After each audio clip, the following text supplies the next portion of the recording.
Ukraine ने एक ही हमले में पुतिन की 1/3 फायर पावर कम कर दी है। यूक्रेन ने रूस में घुसकर मारा है और रूस के सबसे घातक और कीमती अटैक बॉम्बर जेट तबाह कर दिए। अब पुतिन की पलटवार की बारी आई है। इस्तांबुल में रूस ने कहा कल का इंतजार कीजिए। कल आखिर क्या होने वाला है? पुतिन कैसे बदला लेंगे? क्या युद्ध की आग अब यूक्रेन से आगे जाने वाली है?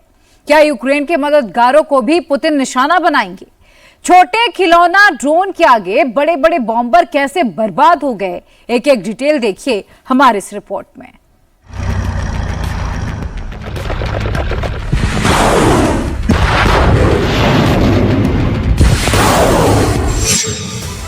अब पूरी दुनिया की नजर पुतिन पर है। पुतिन का अगला कदम क्या होगा? रूसी बॉम्बर की बर्बादी का बदला पुतिन कैसे लेंगे?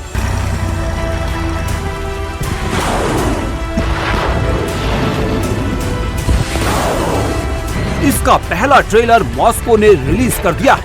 रूस ने मल्टी रॉकेट लॉन्चर सिस्टम से पलटवार किया। यूक्रेन के खार्किव रीजन हथियार डिपो को निशाना बनाया।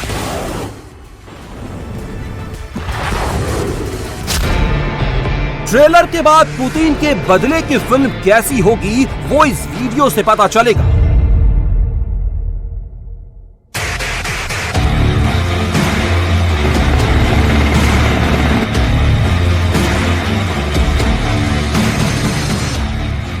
ये वीडियो रूस के स्ट्रेटेजिक मिसाइल ट्रूप्स ने जारी किया है। इस वीडियो को देखकर इंग्लैंड, जर्मनी और तमाम यूरोपीय देशों की चिंता बढ़ गई है।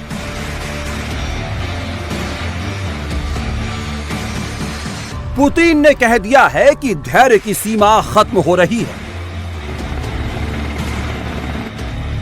रूस ने अपने वो हथियार बाहर निकाले हैं जो लंदन, पेरिस और वॉशिंगटन तक तबाही मचा सकते हैं। क्या ये परमाणु हथियार हैं? क्या ये परमाणु हथियार ले जाने वाली लंबी दूरी की मिसाइलें हैं? जो भी हैं, पुतिन के आर्सेनल के बहुत खास हथियार हैं। तभी इनकी सुरक्षा के लिए 7 हेलीकॉप्टर भी उड़ रहे हैं। दावा किया जा रहा है कि ये 250 परमाणु हथियार हैं जिन्हें पुतिन ने युद्ध के लिए तैयार कर दिया है। इन्हें युद्ध डिपो से बाहर निकालकर स्ट्रेटेजिक लोकेशन पर बर्फ की चादर जैसे सफेद कपड़ों से ढक दिया गया है ताकि दुश्मन की नजर ना पड़े। इन्हीं तस्वीरों के बाद यूरोप में दहशत है। क्या रूस यूक्रेन जंग महायुद्ध में बदल रही है?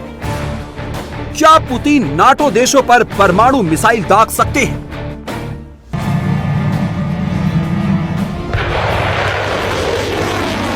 यूक्रेन के सबसे बड़े ड्रोन अटैक के बाद पुतिन का जवाबी एक्शन क्या है?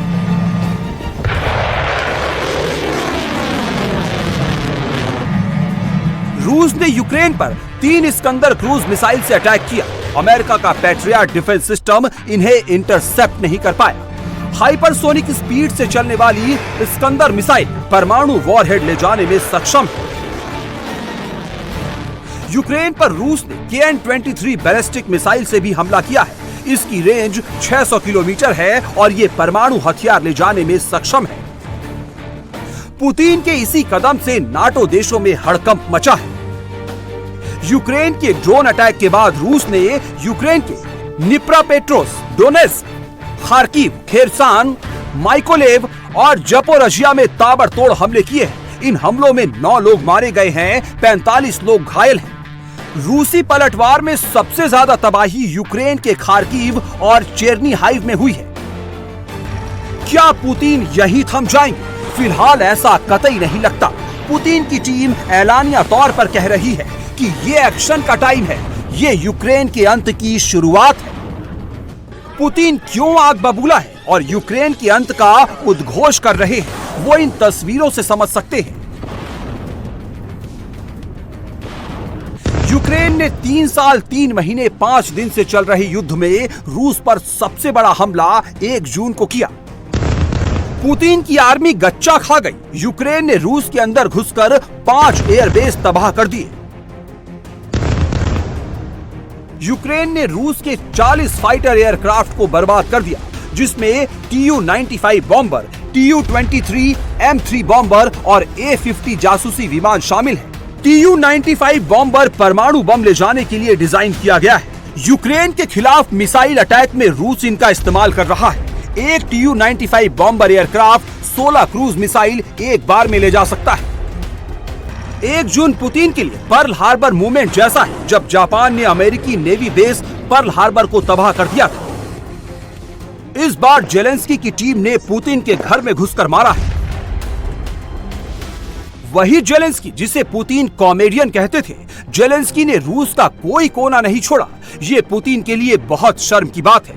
यूक्रेन ने 6000 किलोमीटर दूर अमूर एयरबेस पर ड्रोन अटैक किया, 4300 किलोमीटर दूर बेलाया एयरबेस पर अटैक किया, 3674 किलोमीटर दूर ओलेनिया एयरबेस पर हमला किया, 2161 किलोमीटर दूर डाइगिलेवो एयरबेस पर तबाही मचाई, 2000 किलोमीटर दूर इवानोवो एयरबेस को बर्बाद कर दिया। रूस जैसे देश में जेलेंस्की के ड्रोन इतना डीप कैसे घुसे? पुतिन की एजेंसियां क्यों फेल हो गई? जेलेंस्की ने रूस को चकमा देने के लिए ट्रोजन हॉर्स स्टाइल का इस्तेमाल किया। ड्रोन रूसी धरती से ही लॉन्च किए गए, उन्हें अटैक से पहले ही रूस पहुंचा दिया गया। सामान ढोने वाले भारी ट्रकों में इन्हें छुपाकर रूसी अड्डों के आसपास पार कर दिया गया। फिर रिमोट से ट्रक की छत खोलकर उन्हें लॉन्च किया गया।